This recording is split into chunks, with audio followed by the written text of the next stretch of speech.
ମୋ ଆଈମା ଦିନେ ମୋତେ ଅତି ସୁନ୍ଦର କାହାଣୀଟିଏ କହିଥିଲା। କାହାଣୀଟି ଥିଲା କ୍ଷୀର ଓ ଦହିର।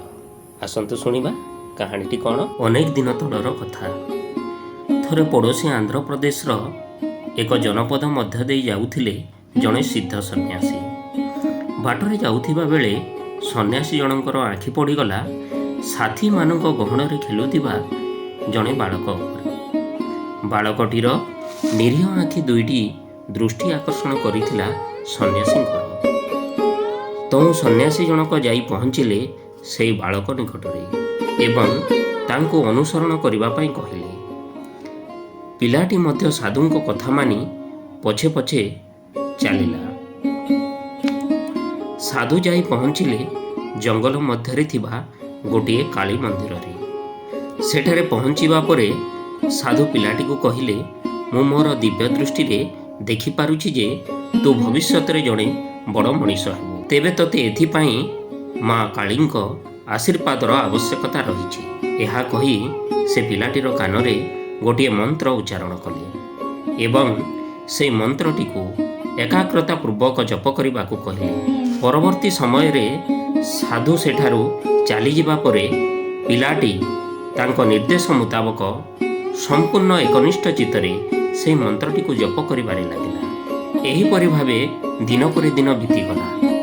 ଶେଷକୁ ଦିନେ ମା କାଳୀ ତା ସାଧନାରେ ପ୍ରସନ୍ନ ହୋଇ ତା ସମ୍ମୁଖରେ ଉଭା ହେଲେ। ଦେବୀଙ୍କ ହାତରେ ରହିଥିଲା ରୂପାର ଦୁଇଟି ପାତ୍ର। ଗୋଟିଏ ପାତ୍ରରେ ଥିଲା କ୍ଷୀର ଓ ଅନ୍ୟ ପାତ୍ରଟିରେ ଥିଲା ଦହି। ଦେବୀ କହିଲେ, ମୋ ହାତରେ ଥିବା ପାତ୍ରରୁ ଯଦି କ୍ଷୀର ତକ ପିଇବୁ ତେବେ ତୁ ଖୁବ୍ ଜ୍ଞାନୀ ହେବୁ, ଆଉ ଯଦି ଦହି ତକ ପିଇବୁ ତେବେ ତୁ ଖୁବ୍ ଧନୀ ହେବୁ। କିନ୍ତୁ ତୁ ମୋ ହାତରୁ କେବଳ ମାତ୍ର ଗୋଟେ ହିଁ ପାତ୍ର ନେଇପାରିବୁ।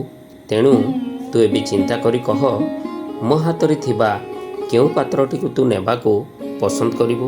ଦେବୀଙ୍କ ଠାରୁ ଏ ପ୍ରକାର କଥା ଶୁଣିବା ପରେ ପିଲାଟି କିଛି ସମୟ ପାଇଁ ଚୁପଚାପ ଛିଡ଼ା ହେଲା। ତାପରେ ଆଖି ପିଛୁଳାକେ ଦେବୀଙ୍କ ନିକଟକୁ ଦୌଡ଼ି ଯାଇ ତାଙ୍କ ହାତରୁ ପାତ୍ର ଦୁଇଟିକୁ ଛଡ଼ାଇ ଆଣି ସେଥିରେ ଥିବା ସମସ୍ତ କ୍ଷୀର ଓ ଦହିକୁ କାଳ ବିଳମ୍ବନ କରି ପିଇଦେଲା। ତାପରେ ଦେବୀଙ୍କୁ କହିଲା, ମୋତେ କ୍ଷମା କରିବେ ମା, ଯଦି ଧନ ନଥାଇ ଖାଲି ଜ୍ଞାନ ରହିଲା ତେବେ ତା କେଉଁ କାମର? ସେହିପରି ଯଦି ଖାଲି ଧନ ଥାଇ ଜ୍ଞାନ ନ ରହିଲା ତେବେ ତା ମଧ୍ୟ କେଉଁ କାମର? ସେଥିପାଇଁ ମୁଁ ଉଭୟ ଜ୍ଞାନ ଓ ଧନ ପ୍ରାପ୍ତି ପାଇଁ କ୍ଷୀର ଓ ଦହିକୁ ପିଇଦେଲି। ପିଲାଟିର ଉତ୍ତରରେ ଦେବୀ ସନ୍ତୁଷ୍ଟ ହୋଇ କହିଲେ, ତୁ ଜ୍ଞାନୀ ହେବୁ କିନ୍ତୁ ସିଧାସଳଖ ଧନୀ ହୋଇପାରିବୁ ନାହିଁ। ପରବର୍ତ୍ତୀ ସମୟରେ ମା କାଳୀଙ୍କ କଥା ସତ ହୋଇଥିଲା। ଏହି ପିଲାଟି ଥିଲା ତେନାଲି ରାମା, ବିଜୟନଗରର ରାଜା କୃଷ୍ଣଦେବ ରାୟଙ୍କ ମୁଖ୍ୟ ପରାମର୍ଶଦାତା।